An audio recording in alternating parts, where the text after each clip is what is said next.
Eh, siapa yang menelpon jam segini? Kakakmu akan menikah akhir pekan ini. Jadwalkan untuk datang. Saudariku Rowan akan mengadakan apa sekarang?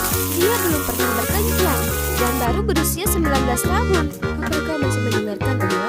Tentu saja kau sudah punya pacar sekarang, jadi ajaklah dia. Pacar? Ya benar, seolah aku tak sibuk dengan sekolah akhir-akhir ini. Tak peduli apapun yang kulakukan, di mata ibu aku selalu jadi anak pemalas yang sering berpesta dengan laki-laki. Sementara Rowan anak penurut dan pekerja keras. Kau tahu, orang tuaku sudah lama bercerai, jadi aku tinggal bersama ayahku di Atlanta dan ibu serta kakakku Rowan tinggal di pinggiran kota Denver bersama nenek. Sudah lama sekali aku tak bertemu dengannya, jadi aku tak keberatan untuk mengunjunginya kali ini. Hanya saja, di mana aku bisa menemukan pria dalam waktu singkat ini? Kampung halaman tercinta sudah lama sekali. Oh, ada Paul. Maaf membuatmu menunggu. Ayo pergi, cantik. Perkenalkan pacarku, seorang mahasiswa lokal yang kutemukan di internet. Meskipun kami dalam urusan bisnis, lihatlah dia. Tampan, gagah, dan sopan. Aku beruntung sekali. Saat kami tiba di rumah, aku melihat nenek sedang menunggu di luar dengan seorang pria yang berpakaian santai. Oh, dia pasti calon iparku. Aku berlari untuk memeluk nenek. Rowan, kau sudah pulang? Mata sudah menunggumu. Wah, lihatlah pasangan kita yang dibuat di surga. Apakah dia mengira aku adalah Rowan? Aku hendak mengoreksinya ketika tiba-tiba pria itu menarikku mendekat dan berkata, "Kita memang pasangan serasi, bukan begitu sayang?" Maaf? Di mana dia meletakkan tangannya? Dan apakah penglihatannya sama buruknya dengan nenek yang mengira aku adalah Rowan? Tepat pada saat itu Rowan melangkah maju. Tapi anehnya dia hanya tersenyum pada kami dan kemudian bergandengan tangan dengan Paul. Dan ini adalah pacarku, nenek. Apakah kami terlihat serasi? Ada apa dengan semua orang? Apakah aku masuk ke dalam alam semesta paralel atau semacamnya? Tiba-tiba Rowan menyeretku ke seberang taman. Lalu dia bercerita bagaimana nenek didiagnosis menderita Alzheimer yang telah berkembang begitu cepat belakangan ini. Artinya kadang-kadang dia lupa dan di lain waktu dia ingat, mengacaukan semua orang dan segalanya. Karena tidak ingin membuat sedih atau bingung, ibu dan kakakku memutuskan untuk bertindak sesuai dengan ingatan nenek, termasuk pernikahan ini. Tentu saja, pria bernama Mata itu bukanlah tunangan kakakku yang sebenarnya, hanya teman dekat sekelas. Tapi sekarang dia dingin pada kita berdua. Jadi peran utama dalam drama pernikahan ini milikmu sekarang. Ingatan nenek semakin memburuk. Iya, itu menyebalkan. Tapi apakah pernikahan palsu itu perlu? Membayangkan berpasangan dengan pria kasar bernama Mata itu membuatku muak. Tidak mungkin. Dengarkan kakakmu, nak. Semua orang melakukannya untuk nenek. Apa dia baru saja memanggilku, nak? Oke, cukup sudah. Laki-laki ini harus tahu diri. Tapi sebelum aku melabraknya, kedua orang tuaku muncul dan mulai memberiku ceramah. Terserah. Aku tetap ada pendirianku. Pura-pura menikah itu konyol. Senang sekarang, gadis kecil ayah bertingkah manja lagi. Kumohon aku membesarkannya dengan baik. Dan kau, jika kau sudah merawat ibumu dengan lebih baik, dia tak akan seperti itu. Belum lagi. Mereka hanya bertemu satu sama lain setiap beberapa tahun sekali. Tapi pertengkaran selalu terjadi hampir seketika. Apa yang terjadi? Kalian berdua tidak pernah bertengkar. Ada apa? Saat melihat nenek, tiba-tiba ibu dan ayah berubah 180 derajat. Beberapa saat yang lalu mereka saling berteriak satu sama lain. Tapi sekarang mereka tersenyum dan mesra. Sungguh konyol. Tapi, apa nenek benar-benar tidak ingat bahwa orang tuaku sudah bercerai? Kondisinya tampak seburuk yang mereka katakan. Ini berarti aku tak punya pilihan selain mengikuti rencana mereka untuk membuatnya bahagia. Namun, aku bukan aktor profesional. Terus berimprovisasi menurut ingatan nenek tidaklah mudah, terutama saat aku harus beradu etis dengan si Mata yang menyebalkan. Kepalaku terlalu penuh dengan pikiran dan tak bisa tidur nyenyak. Jadi aku bangun lebih awal dan berjalan-jalan di taman. Entah dari mana, Mata berlari ke arahku dan meraih tanganku. Apa semalam tidurmu nyenyak, sayang? Hah? Untuk siapa dia berakting? Di taman yang kosong ini? Atau ini hanya alasan untuk menyentuhku? Aku melepas paksa tanganku dari tangannya. Tapi kemudian dia berani berbisik di telingaku. Nenek sedang mengawasi kita dari atas. Benar-benar menyebalkan. Sementara itu Rowan mengatakan ingin menyenangkan nenek, tapi sebenarnya ia bahkan tidak sedikit pun bersikap kooperatif. Saat makan siang, sementara aku harus memaksakan senyum saat Mata menyuapiku sup, Rowan bersikap menjauh dari Paul pacarnya. Paul, kakakku juga suka disuapi. Benar, itu makanan favoritnya. Paul langsung mengerti maksudnya, jadi dia menyendok sup dan memberikannya kepada Rowan saat nenek memperhatikan dengan penuh harap. Namun entah mengapa, kakakku tampak kesal, menepis tangannya dan berkata kalau dia alergi terhadap makanan tersebut. Yang mana hal ini sungguh tak masuk akal. Nenek jelas tak puas mendengarnya, lalu berdiri dan meninggalkan meja makan. Ada apa denganmu, Rowan? Kau tak perlu terlihat begitu kesal di depan nenek. Kenapa kau tidak bisa bekerja sama dengan Paul? Memang seperti itulah Rowan dari dulu. Dia pemalu dan tak bisa membuka diri dengan mudah pada orang asing, tak sepertinya. Apa maksudnya itu? Sebelum aku sempat menjawab, ayah membelaku. Bagaimana kau bisa berkata begitu? Bukankah Allah berusaha sebaik mungkin untuk memainkan perannya dan tak membuat nenek curiga? Oh, jadi kalian berdua berbuat baik dan kami hanya mengacaukan semuanya? Mereka lagi-lagi bertengkar. Biasanya Rowan dan aku hanya berdiri di sana dan menonton. Karena hanya nenek kami yang bisa menghentikan pertengkaran mereka dan kali ini tidak terkecuali. Begitu mereka melihat nenek, kedua orang tuaku langsung berbalik dan saling bergandengan tangan. Mata juga sama cepatnya. Ia meraih lenganku dengan lengan nenek lalu mengajak kami jalan-jalan. Hei, siapa kau? Kenapa kau sangat ramah pada kami? Ya ampun. Baru beberapa detik yang lalu dan kelihatannya tentang Mata sudah lenyap. Aku langsung bilang kalau aku dan Mata kuliah di kampus yang sama dan dia mengunjungiku. Aku pikir itu sudah cukup, tapi tidak. Berbicara tentang kampus, dia langsung bertanya mengapa kami ada di rumah saat seharusnya kami berada di kampus. Seluruh keluargaku terdiam mendengar reaksinya. Orang tuaku menyebutkan tentang pernikahan untuk melihat apakah dia ingat sesuatu. Tapi dia langsung marah. Bagaimana bisa kalian bicara soal pernikahan saat kedua cucuku masih usia sekolah? Apa kalian berdua sudah gila? Jadi keesokan paginya, aku harus pergi ke kampus bersama Rowan.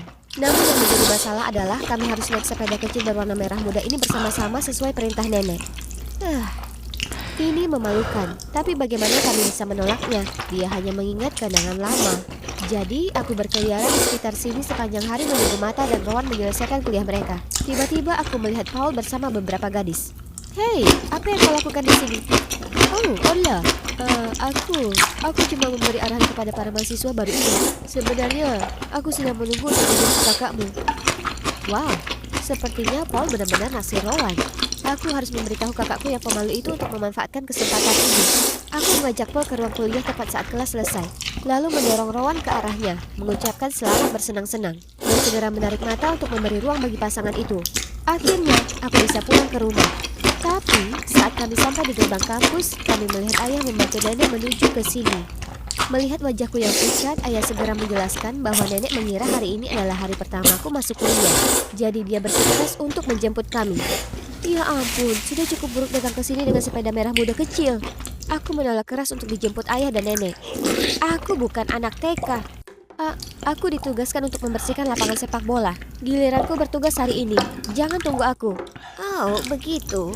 Santai saja. Aku akan melihat-lihat sebentar. Aku menatap Mata, berharap dia punya ide untuk mengeluarkanku dari situasi ini. Tapi dia hanya menyeringai dan mengambil sapu dariku. Ayo kita bersihkan tempat ini. Aku hanya akan pura-pura membersihkan sedikit. Tapi ternyata nenek adalah pengawas paling jeli yang pernah ada. Olah, ada sampah di sana. Lihat lebih dekat sayang, ada daun kering di pojokan. Lalu, kau harus mengelap noda-noda ini dengan kain basah. Begitu dia pergi, aku berbaring di lapangan, terengah-engah karena kelelahan. Apa kau tidak lelah? Ya ampun, aku sudah kehabisan tenaga. Tak bisa membayangkan jika itu terjadi padaku saat usia nenek. Kasihan dia, menakutkan sekali kalau suatu hari nanti lupa dengan keluarga. Kelahiran, penuaan, penyakit, kematian, ini adalah hal-hal yang tidak bisa kita ubah. Tapi satu hal yang bisa kita lakukan adalah menghargai setiap momen bersama orang-orang yang kita cintai karena saat-saat ini sangat istimewa. Aku sangat salah ketika pada awalnya aku menganggap Mata sebagai orang yang tidak sopan dan menyebalkan. Pemikirannya yang mendalam membuatku merasa cukup nyaman untuk mencurahkan isi hatiku tentang keluargaku. Mengapa orang tua sudah cerai, mengapa aku tak mengunjungi nenek sesering yang seharusnya, dan semua pertengkaran dengan saudara perempuanku Rowan. Kami berbicara banyak hal dan rasanya seperti sudah saling mengenal lama. Malam itu aku terus berbalik, berguling dan tak bisa berhenti memikirkan bagaimana Mata dengan rajin membantuku bersih-bersih. Tentang percakapan kami di sore hari dan cara dia membantuku berdiri. Oh, apa yang salah denganku? Tak bisa dipungkiri bahwa sisi ini dari dirinya sangat menarik. Tapi ada satu masalah, saat kami akan pergi dia berkata padaku, "Sampai jumpa besok, Rowan." Iya, Rowan. Bagaimana dia bisa?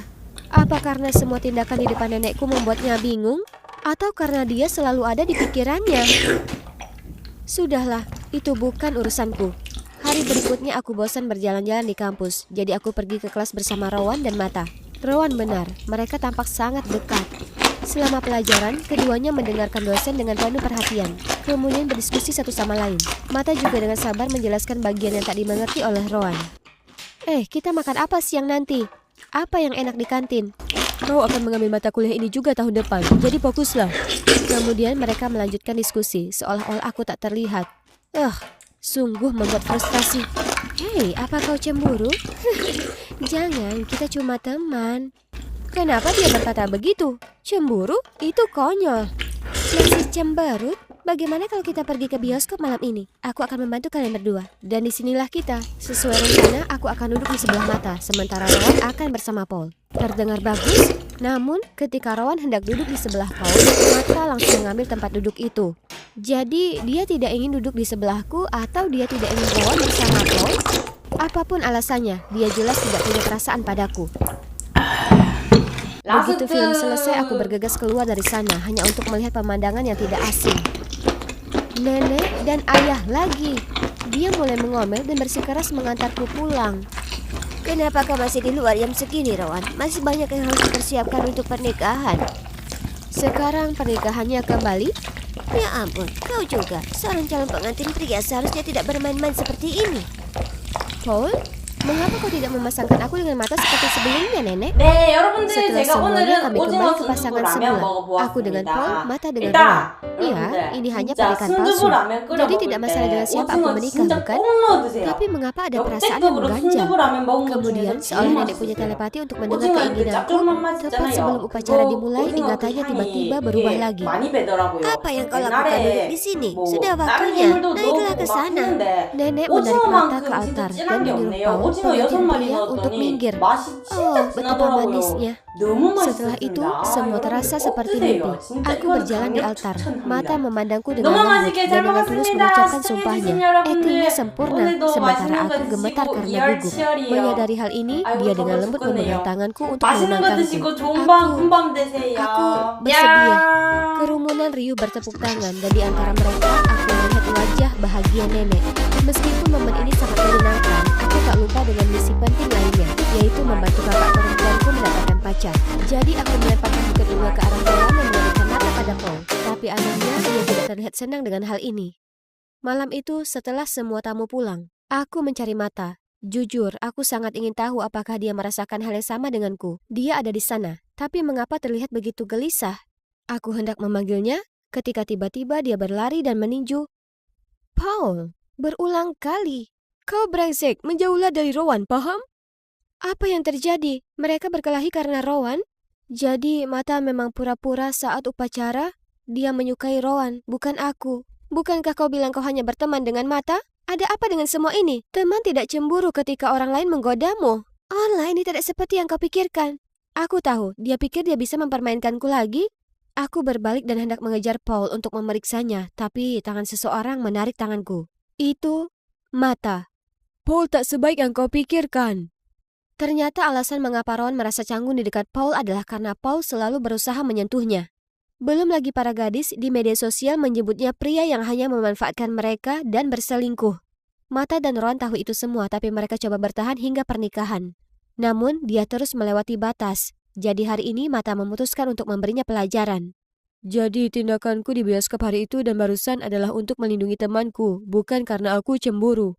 Aku tak tahu dia melakukan begitu banyak hal untuk keluargaku. Olah, kenapa kau di sini? Bukankah ini masih tahun ajaran? Dan juga, orang tuamu sangat aneh. Kenapa mereka berbaikan satu sama lain? Oh, dia memanggilku dengan namaku. Dia bahkan bertanya siapa Mata.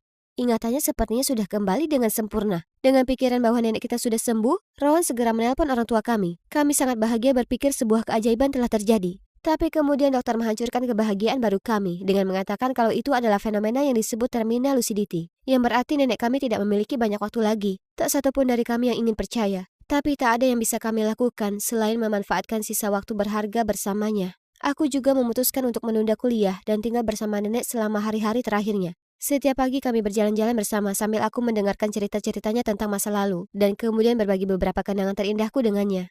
Ibu dan ayah masih bertengkar dan kemudian berdamai. Beberapa hal memang tidak pernah berubah. Tapi Rowan dan aku semakin akrab. Ternyata kami punya lebih banyak kesamaan daripada yang kami sadari. Dan Mata, dia masih datang mengunjungi nenek. Lalu, suatu hari saat Mata sedang berpamitan denganku, tiba-tiba nenek berteriak keras. Kau pikir kau mau kemana? Masih banyak yang harus dipersiapkan.